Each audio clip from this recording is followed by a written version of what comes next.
राज्यातल्या सर्व शेतकऱ्याला सांगू इच्छितो की राज्यामध्ये आता उद्या म्हणजे 20 मे पासून ते 25 मे मुसळधार पाऊस पडणार आहे. ठिकठिकाणी भाग बदलत मुसळधार पाऊस पडणार आहे. वडी नाले वाहणारा पाऊस असणार आहे.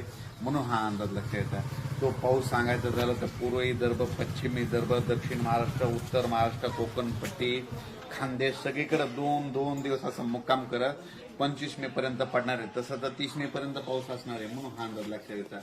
पण राज्यातल्या सर्व शेतकऱ्याला सांगू इच्छितो तुम्ही काय करा, ह्यामध्ये 30 मे पर्यंत जशी वेळ येईल तसे कामे करून घ्या. कारण की राज्यात खूप मोठा पाऊस असणार आहे. वडे नाले वाहतील असा पाऊस पडणार आहे. जनावरांच्या पाण्याचा प्रश्न मिटणार आहे. सगळ्यात जास्त पाऊस मुंबईकरांना एक विनंती आहे, तुम्ही काय करा 20 मे ते 25 मे जरा सतर्क करा. तुमच्याकडे अतिमुसळधार अतिवृष्टी होणार आहे. म्हणून हा अंदाज लक्षात येतात. पुण्यावाल्यानं देखील हा अंदाज लक्षात घ्यायचा. तसेच कोल्हापूरवाल्यानं, सातारावाल्यानं, कोकणपट्टीवाल्यानं देखील हा अंदाज लक्षात घ्यायचा.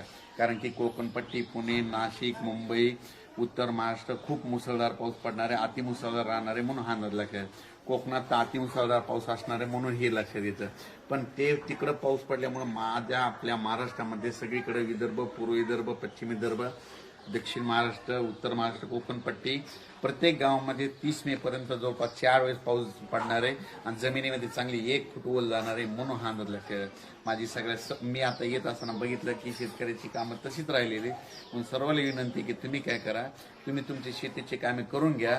पावसाचं काम करतो आपण आपलं काम करायचं. आपण आपलं करायचं. कारण की त्याच्यानंतर परत याच्या पाठीमागून परत मान्सून येणार आहे. आणि ओल खूप असल्यामुळे लगेच पेरणी केल्याच्या नंतर या वर्षी खूप चांगलं वातावरण राहणार आहे. म्हणून हा अंदाज लक्षात.